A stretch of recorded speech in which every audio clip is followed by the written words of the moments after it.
Brazil, a necessity for gracious living. Regarding retro gaming goodness associated with the largest country in South America, the first company that springs to mind is likely Sega.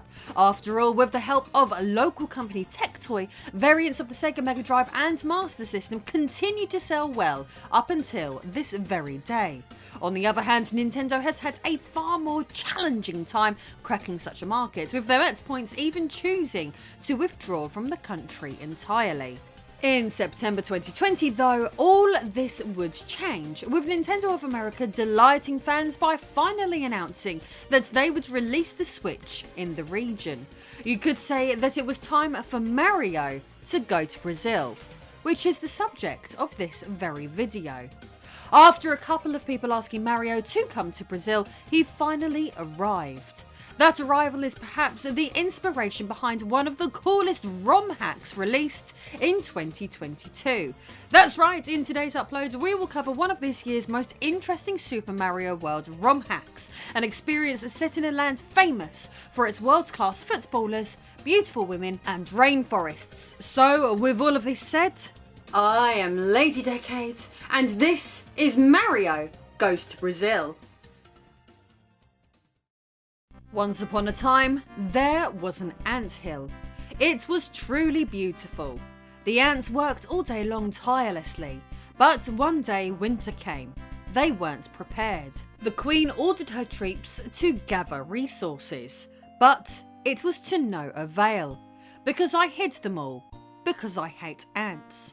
Those were the sage words of Marcus Mutter, the creator behind the madness that is Mario Goes to Brazil. He describes this game as a short but very sweet hack with awesome graphics, fantastic music and tough as nails gameplay, and my god, it can be difficult at times, but more of that later. Marcus describes this hack of allowing Mario to visit iconic locations from Brazil, fight an evil boss on each stage, and defeat King Koopa's army once and for all. So let's go from the top and talk about everything that can be experienced in this one. Upon powering Mario Goes to Brazil on, we get this nice little title screen featuring the Brazilian flag. Moving past this point, we get a screen featuring Mario in a rocket flying through space with the text saying, "Mario, the galaxy needs your help. Your mission is to neutralize Koopa's army and bring peace to Brazil." But this raises the question, why was Mario in a rocket ship if he's in a game that's about Brazil? First, this could be a reference to the Mario Galaxy video games, or more likely, a nod towards the Brazilian Space Agency, which has the most advanced space program in Latin America, with significant resources to launch vehicles and manufacture satellites. So, go Brazil! The Mario World map screen is fittingly replaced with a map of Brazil, with each game stage taking place in a different well-known Brazilian geographical location.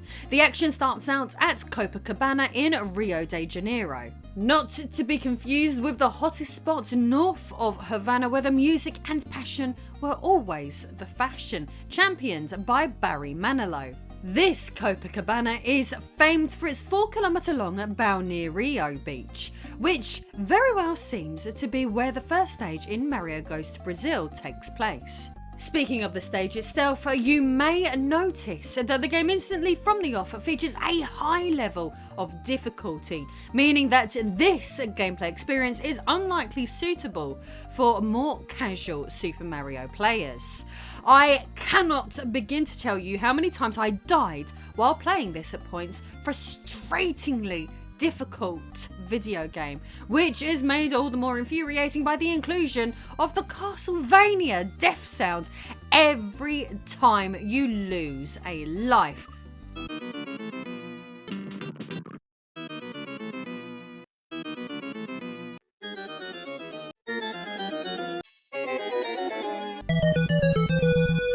Anyway, suppose you can navigate the many controller throwing inducing obstacles, such as bullet bills coming from all directions, coconuts falling from trees and piranha plants shooting fireballs, amongst many other death-causing hazards.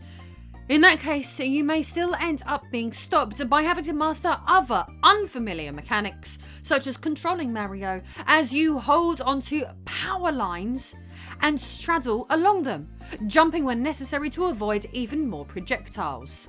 Get past these nightmarish foes, and then it's on to a boss fight against Mouser.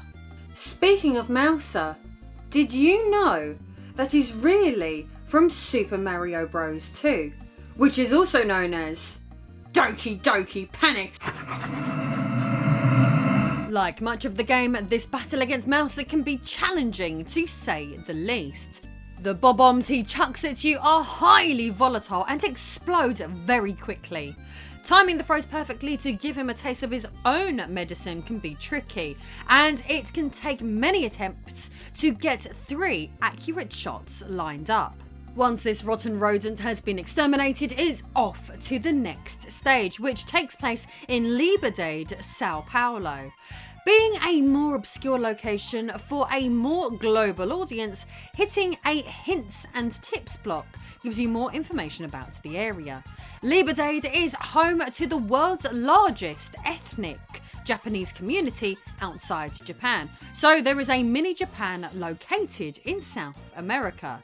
Featuring music from what I believe is the Ganbare Goemon series, the stage requires quick reflexes and a lot of rinse and repeat actions to learn the level. With this one, action is obscured to just one screen at a time, meaning that the stage is next to impossible to beat unless you know what is ahead. Liberdade is capped off with a battle against a Magic Koopa. A Magic Koopa, I must add, needs to be stomped on 8 times to defeat. To make this all the more tricky, this must be achieved on ice, further emphasising the difficulty for this experience.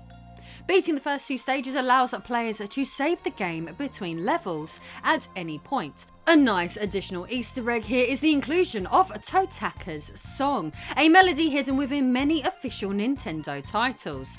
Have a quick listen.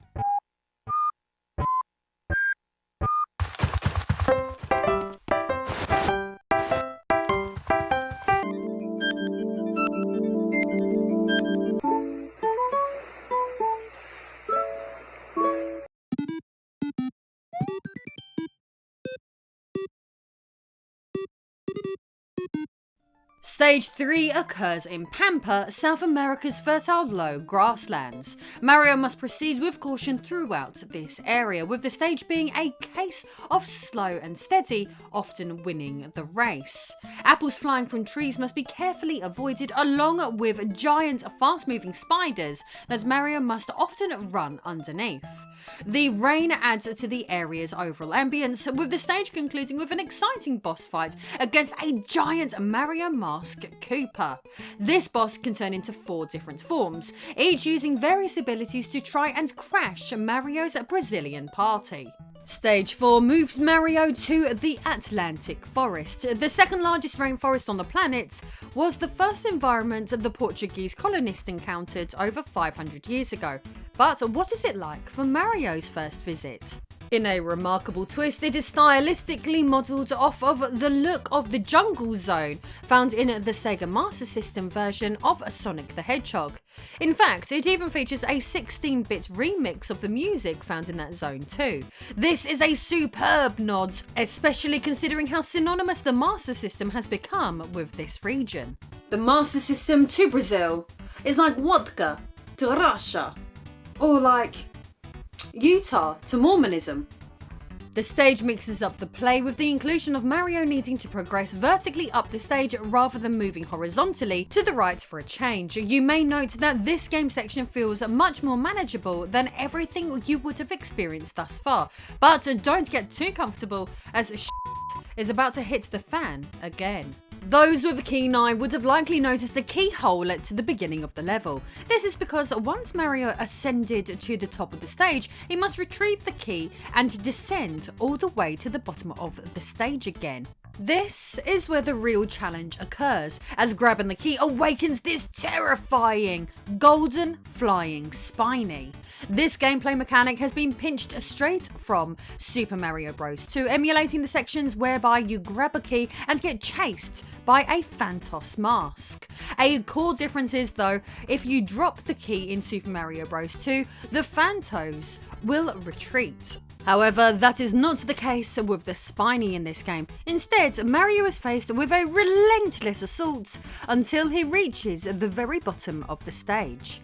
However, there is little respite as this level doesn't have a boss to take down.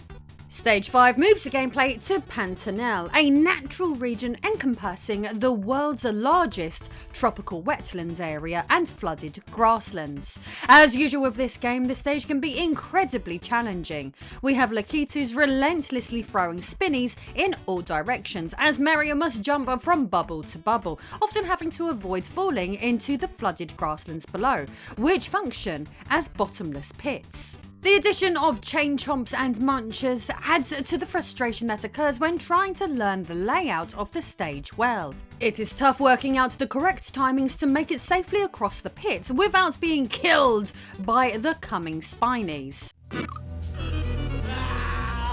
Traverse through this natural region, a boss fight awaits against one of the Koopalings.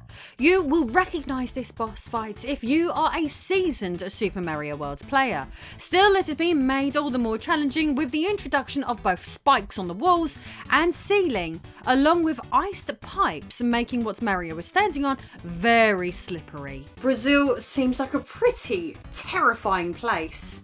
You are going to Brazil.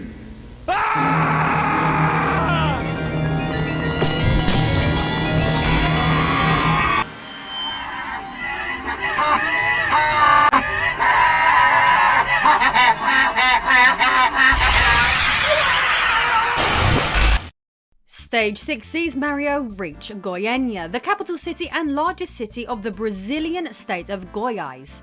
The city is an important economic hub of the region and is considered a strategic centre for industry, medicine, fashion and agriculture. The gameplay here varies from other stages as it plays much like the children's game The Floor is Lava, as the grounds below our portly plumber is electrified. The power lines at the top of the stage are also live to add to the challenge, giving Mario limited space to manoeuvre if he wants to avoid being fried. As one would likely imagine, the stage can cause a great deal of frustration and lead to plenty of controller throwing moments. Fortunately, the boss isn't too challenging, with a reasonably simple encounter against the Big Boo from Super Mario World proving relatively easy compared to most of this terrifying game. Mario is then off to Itapentinga for his next platforming romp across Brazil. The municipality is characterised by livestock, produces 160,000 litres of cow's milk, and has 95,933 head of cattle, according to 2006 agricultural census. Still, in this instance, Mario must run across the fields, avoiding obstacles such as Hammer Brothers and Munchers, while simultaneously avoiding the one-up mushroom being dangled from a fishing rod by a pokey from the cloud above. There is always so much going on here, looking to cause trouble for the player. After some skilled platforming, a boss fight takes place against 4 Resna, with the additional challenge of the spinning line of deadly fireballs getting in the way of their defeat. The only strategy here is to take them out as swiftly as possible. We then move to João Pessoa, located on the right bank of the Paraíba do Norte River, featuring an arrangement of the track from Super Mario Kart's Koopa Troopa Beach. Like the rest of the game, beating the stage can prove tricky. If I were IGN, I would likely complain here and give the area just 4 out of 10 too much water, but at least it makes it different from the rest of the game.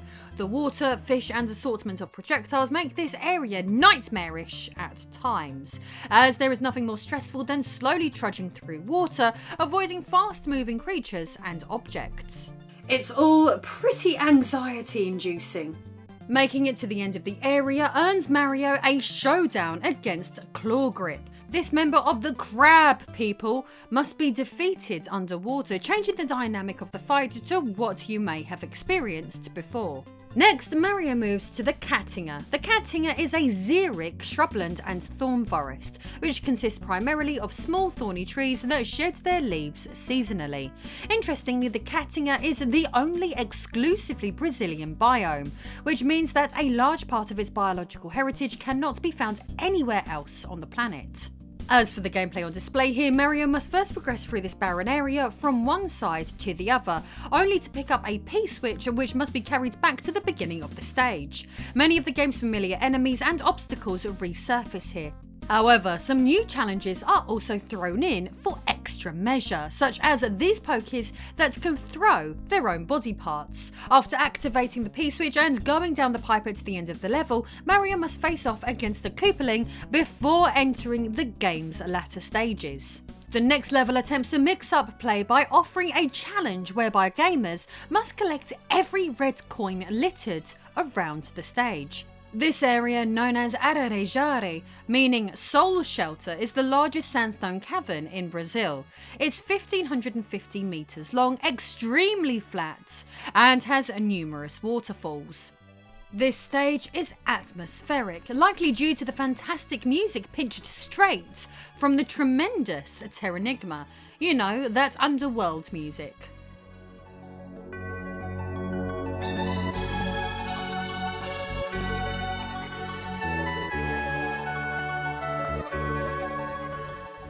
Sensational. After finding all the red coins, a boss fight occurs against Ludwig von Koopa, which differs from the encounter against him in Super Mario World, as that pesky flying golden spiny is back to cause us more grief. Thankfully, this fight is not as annoying as when we first encountered this flying nuisance back in the rainforest. Fortunately, there is no tricky platforming involved this time. Much like the large sandstone cavern, the boss fight provides a reasonably straightforward challenge compared to many other parts of this tough-as-nails game. A stage that must be beaten on Mario's Brazilian trip culminates in the Amazon rainforest, whereby Mario must finally take on Bowser. The road to his keep is atmospheric in itself, partly due to the great use of music that can be found in the all-time great known as Chrono Trigger. Once again, compared to much of the brutality in this game, the boss fight against Bowser is relatively tame and involves Mario retrieving flashing blocks that must be thrown at him several times. While Bowser himself is a relatively easy final battle, defeating him feels highly satisfying, as it instantly makes you reflect back on some of the absurd challenges that needed to be overcome to get this far into the game in the first place. Before leaving Brazil altogether, Mario heads to Acre. Due to its geographical location, one of Acre's nicknames is the End of Brazil, making the area the perfect fit for the end of Mario's Brazilian adventure. Mario speaks to a dinosaur before re-entering his rocket ship and then shooting into space. The end credits feature a remix of one of the Rainbow Road themes from the Mario Kart series.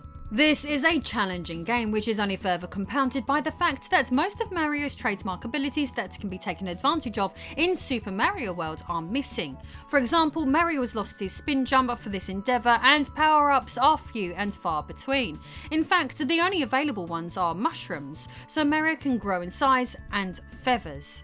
However, feathers are nowhere near as applicable as usual, as there is no room to take to the skies, and Mario's cape spinning attack has been removed. Mario Goes to Brazil offers a formidable change that is certainly not for the faint of heart, but manages to offer up a lot of fun for those who are experienced with Super Mario World and looking for something more challenging. The game has an educational element, as all of the stages are based on real-life locations, as illustrated throughout today's upload. If you want to see the playthrough that we featured on this channel, I would adore it if you could subscribe to our all-new Longplay channel so that you can see every stage of this quirky ROM hack in all of its Brazilian glory. So if you are new here, subscribe to this channel and check out my backlog. If you're a regular here, hop over to my other channel and watch my new Longplay footage now. See you soon.